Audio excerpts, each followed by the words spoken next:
गर्मियों में सबसे ज़्यादा खाई जाने वाली ये चटनी जिसको बहुत ज़्यादा पसंद किया जाता है और इसको बनाने का तरीका हर घर में डिफरेंट होता है। तो किस तरह से मज़ेदार सी और रिफ्रेशिंग सी ये बनाई है चटनी जिसके बाद आप दिन का सालन और पुलाव वगैरह भूल कर रोटी के साथ इसको खाना पसंद करेंगे। तो बिस्मिल्लाहिर्रहमानिर्रहीम, इसके लिए सबसे पहले आपको चाहिए पुदीने की पत्तियाँ। 15 से 20 अदद मैंने पुदीने की पत्तियाँ ले ली हैं और उनको अच्छे से धोकर वॉश कर लिया। लेमन और आपको मिर्चें भी नज़र आ रही होंगी। और इसका इस्तेमाल किस तरह से करेंगे और कितना इसकी मिकदार होगी, ये चलिए चलते हैं और रेसिपी को स्टार्ट करते हैं। तो बिस्मिल्लाहिर्रहमानिर्रहीम, अस्सलाम वालेकुम। इसके लिए सबसे पहले आपने एक ब्लेंडिंग जग लेना है। ब्लेंडिंग जग के अंदर आपके सामने मैंने आपको बताया कि पुदीने की पत्तियाँ लेनी है आपने 15 से 20 के दरमियान, और आपने इसको अच्छे से धो लेना है। धोई पुदीने की पत्तियाँ ऐड की, उसके साथ आपने इसके अंदर 3 अदद जो है वो दरमियानी साइज़ की आपने इसके अंदर हरी मिर्ची ऐड कर देनी है। हरी मिर्चों के साथ ही आपने इसके अंदर नींबू का रस, फ्रेश नींबू का रस, क्योंकि सीज़न है तो नींबू आपको अवेलेबल है। और इसके तो वैसे भी मैंने बहुत सारी ड्रिंक्स बनाना बताए हैं, आप जाके चैनल पर देख सकती हैं। सो इसको अंदर आपने ऐड करना है नींबू का रस।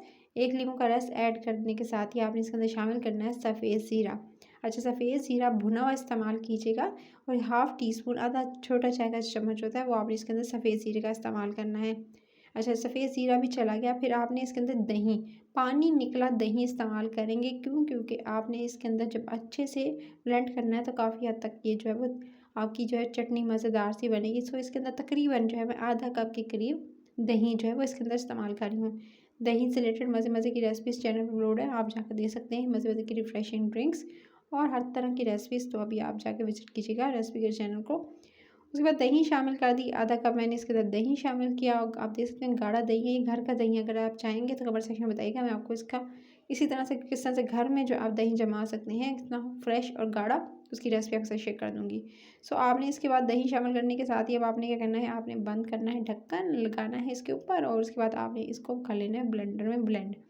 सो जी, ये देख सकते हैं मैंने सारी की सारी चटनी को ब्लेंडर में डाल के ब्लेंड कर लिया। अब आप कह रहे होंगे इसके अंदर मैंने नमक वगैरह का इस्तेमाल नहीं किया है गाइस। जब भी ब्लेंडर में ब्लेंड करेंगे उसके बाद ही आपने इसके अंदर नमक का इस्तेमाल करना है। इससे पहले करेंगे तो एकदम दही पतला हो जाएगा और आपकी चटनी जो है उसके अंदर वो टेस्ट नहीं आएगा, या वो एकदम फट सी जाएगी दही और एकदम पतली सी हो जाएगी। तो इस बात का ख्याल रखना है कि लास्ट में बिल्कुल आपने इसके अंदर नमक ऐड करना है। इसके अंदर तकरीबन मैंने आधा टीस्पून से भी कम नमक ऐड किया। उसके बाद आप इसे अच्छे से मिक्स कर लेंगे और इसको एंजॉय करेंगे। रेसिपी अच्छी लगी तो लाइक शेयर और चैनल को सब्सक्राइब कीजिएगा। मज़े मज़े की रेसिपीज़ का अपना ख्याल रखिए। टिल द नेक्स्ट वीडियो, फिर मिलती हूँ। Take care.